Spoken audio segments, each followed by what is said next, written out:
In a university setting, your professors are likely to require you to use scholarly research. But what does that mean? Research is not a new concept and is likely something you do regularly, if not daily. Everyday research can include anything from researching the most energy-efficient light bulbs to researching whether drinking coffee is good for your health, and everything in between. The concept of research is nothing new for you. In contrast to everyday research demands, scholarly research is not terribly different.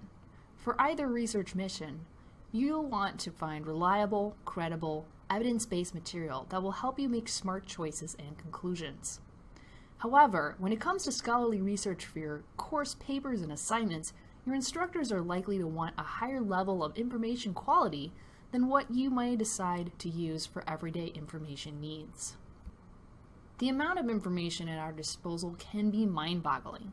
Even when a library can't provide sources of information on a particular topic or information that will answer a particular question, the internet almost certainly can. Because of this, we are rarely in a situation where we can't find information, but we are often in a situation where we need to decide if the information we've found is something we can use. It's important to remember that not all information is of the same quality. We need to be somewhat skeptical of what we find. One method of evaluating our information is to use the acronym SEE, which stands for Source, Evidence, and Expression. Each of these areas reminds us to ask a series of questions to help establish whether the information we're reviewing meets our needs. When deciding whether to use a source of information, the authority of the author is significant because it helps contextualize whether what we're saying adds value to the discussion. These questions can help you make that decision. Ask yourself, is the source authoritative? What's the publication's purpose? Who's their audience? Do they have a vested interest or ulterior motive? What do others say about them? What's their expertise, occupation, or proximity to the evidence?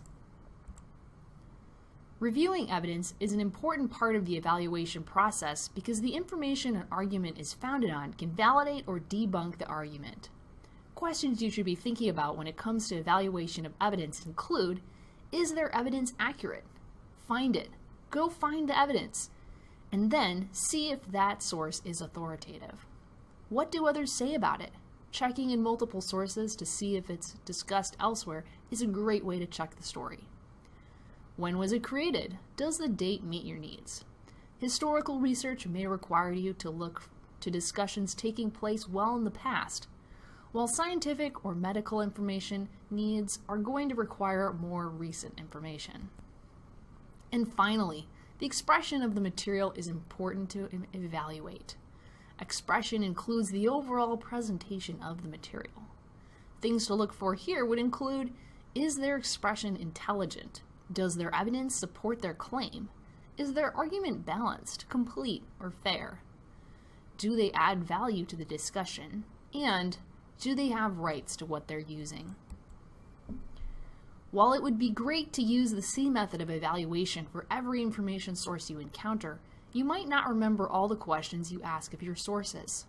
What's important to keep in mind with any information you encounter, and especially with assignments that ask for scholarly research, is that the accuracy and quality of information you use matters. The information we interact with influences and shapes who we are as a person. Investigating the nature of that information is like reading the label on a package before eating something.